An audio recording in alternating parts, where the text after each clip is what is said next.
Hi guys, welcome to another tarot reading. Let's see what the vibe is all about and all that.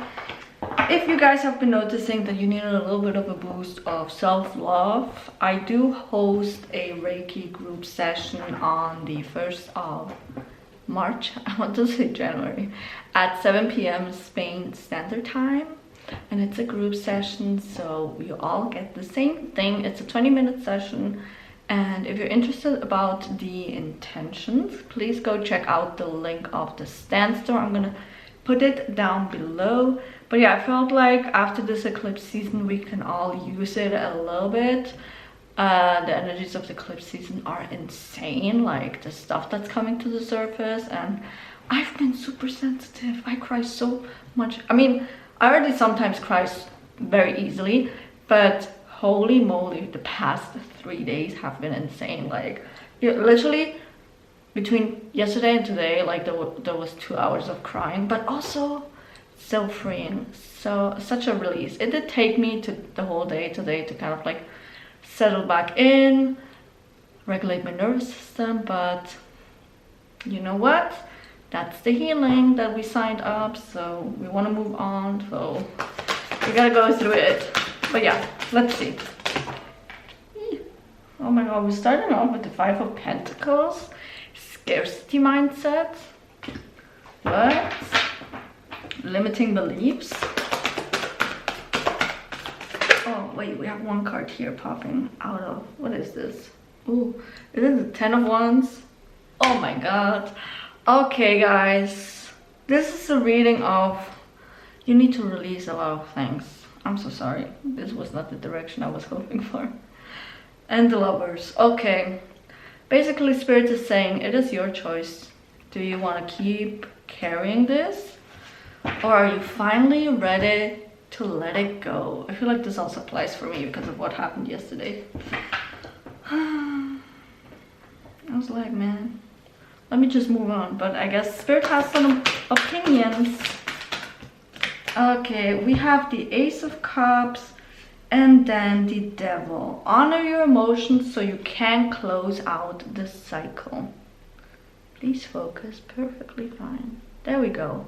So basically this is saying, okay, and then we have the 4 of Wands in reverse. This is basically saying if you don't honor your emotions and allow this cycle to come to an end, because at the end of the day the emotions that you have stuck in the body need to be released. So sometimes certain triggers come up for you to release it. Okay, so the thing that happened yesterday for me was definitely something that I needed to release, that was supposed to push me forward in that specific topic and area. Not to get too deep into it, you know, I love talking about my experiences, but this is still so raw and vulnerable that maybe in a couple of weeks, I don't know, when I have processed it a little bit more. But yeah, this is basically saying like whatever triggers come up this week after this eclipse season, do not shut it out, do not feel like pushing it away. Cry it out if you need to, journal, scream into a pillow, whatever it is that you need. Let it out, and then nervous system regulation. That child screaming basically also indicates like express it however you want to, however you need to, but the thing is it needs to like go out of your system, okay? Because the 4 of Wands in reverse is when you feel so uncomfortable with yourself, right? Because those emotions in a way tend to feel foreign then, because you're like, those are not mine, because they've been stuck in your body for so long. They feel kind of like a stranger's energy, if that makes sense. So this is why this needs to be released right now, this week.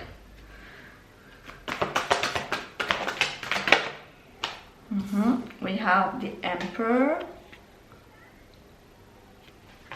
And then we have Justice card. Could be balancing out the scales, the truth coming to the surface, stuff that you have been blindly pretending that you don't see it. But with the Emperor card, it's also taking accountability. You know, could be the other people don't take accountability about their healing, and it's kind of like showing you like, this is what happens if you don't do the inner work. Stuff like this will keep happening. It's an endless cycle, right? So basically Spirit is saying like, please take the time to do the inner work. It might suck in the moment, right? But in maybe like a couple of months, you're gonna look back at it and be grateful for not having this trigger anymore. Because, ooh, confirmation honk. Because certain triggers, once they're properly removed from the body, the pattern is broken, they will not show up again. If you learned the lesson, right? So that's the thing. Every time a trigger comes up, it's a choice. Do you continue keeping this with you, or do you let it go? Do you work around it? Do you realize that maybe sometimes, and I say this very loosely, you are the problem because you have to be held accountable for your own wounds. Not everyone can always tiptoe around your wounds because you refuse to look at them. That might hit a little bit deep right now, but it's something to think about, because it is kind of something a lot of people tend to disregard, you know. And how can I put this into words? When you know something, when you have an issue with something, you need to know how to go about it. Basically that. Then we have the two, oh my god, the Two of Pentacles at the bottom of the deck. Literally, balance it out and adapt, you know.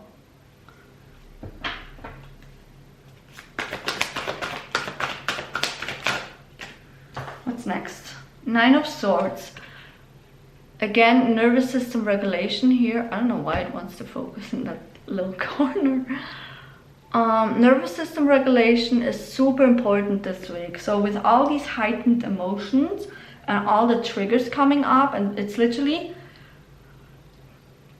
this solar eclipse. I talked with ChatGPT a little bit. Oh, my phone is charging in the other room, but it said that this solar eclipse, because it is in Aquarius, is super strong. It's not for the weak, right? That's why feeling extremely triggered this week is super normal, you know, because Aquarius is the free spirit a little bit, the rebellious one and all that, right? The one that questions the rules and norms and stuff like that. And then the Sun, which rules identity, ego and stuff like that, right? Those two colliding basically is insane.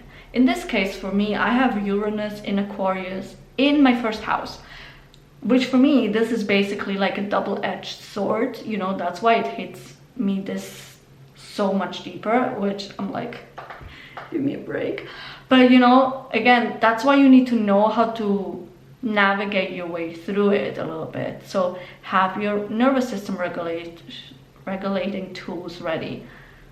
May it be EFT tapping, meditating, taking a walk, Reiki, whatever it is, something to calm your nervous system down a little bit. I don't know if I've successfully finished it, but I was taking a nap and I love the healing room meditation, right?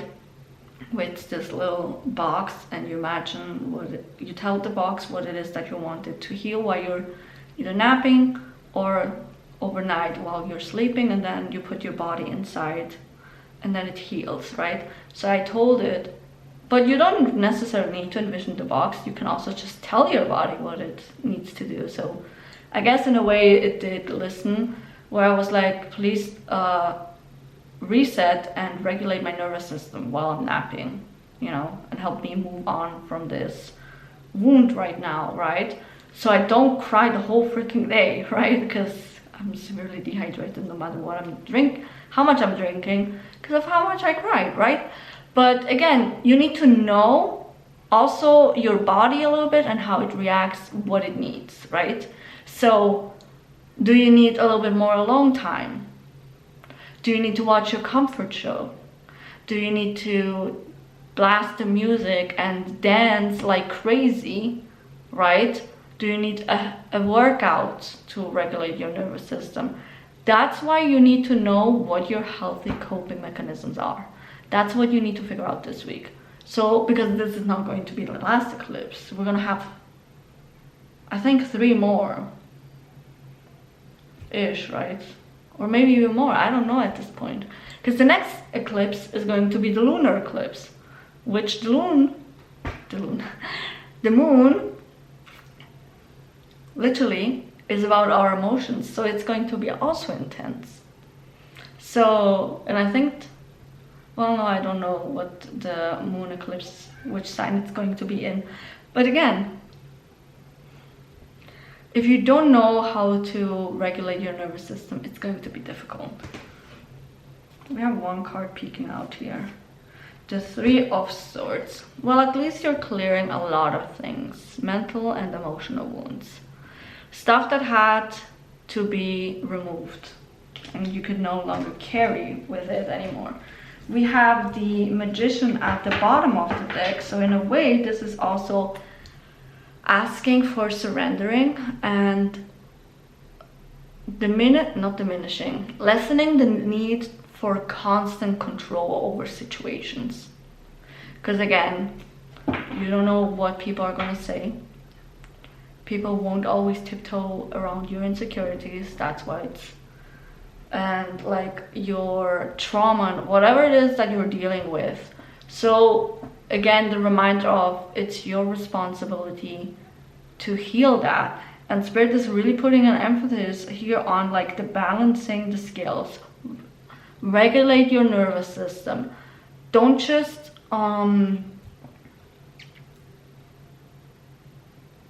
acknowledge basically like, shit, this is really giving me anxiety, or this is very overstimulating. Find a way to calm yourself down, to ground yourself again, because one thought spirals into another, and then another, and another, and then it just goes deeper and deeper. And then, I won't say like it's too late, but it's definitely harder once you're very deep into the overthinking spiral and feeling overwhelmed with your emotions, that any little thing can make it worse. Should I move on to the oracle cards? I feel like yes, because I think like there's gonna be a couple of good things that the fairies and the high priestesses are gonna tell us.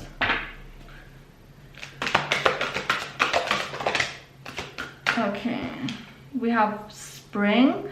Your wishes are gonna be blooming in spring. Could be also here representing literally that with spring a whole new season comes, so definitely it is the season to shed before we can welcome in the new, you know, when things start blooming and all those things. Then we have healing or healer, okay, which, yeah, nothing more to say. Like, this is definitely like a healing period that we cannot avoid at all. Then we have travel. Okay, a travel in the near future is gonna change your life in a very positive way. So a change of environment sometimes is needed to inspire you, shift your perspective, give you more epiphanies and realizations. Then we have connect with nature. This is for the people that have no idea how to regulate their nervous system. Sit in a forest. Sit underneath a tree, ground your feet into the earth if possible, depending on the season that you are in the country. The energies of nature are very strong, especially if there's already birds singing and chirping. That's literally, you're gonna feel like newborn. But also maybe this is for those that tend to isolate themselves too much at home. You need to leave home a little bit here and there, so you can actually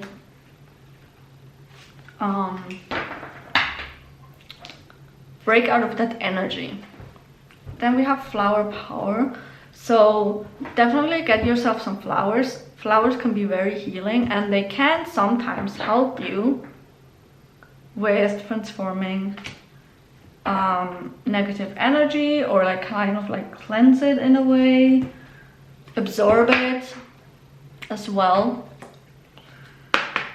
Okay, now we have the High Priestesses. Let's see, I feel like they are going to be super loud about this. You're gonna be having a breakthrough that's gonna push you towards your destiny.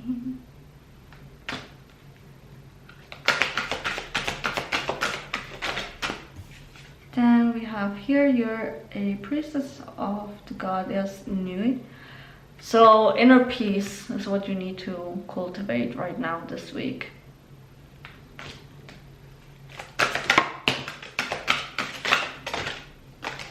Take this one as well. Connect with the element of water. Your emotions and feelings are out of balance. So take a cleansing bath if possible, with like some nice Epsom salts, maybe even a bath bomb if you want to. Then be basically compassionate and love the monster within you. So embracing the shadow side, okay? And also working on the shadow side. Because your shadow, the only thing it wants to do is protect you. It's a defense mechanism that got developed over the years when you got hurt and all that. Excuse me. Everything was okay so far. But yeah, shadow work.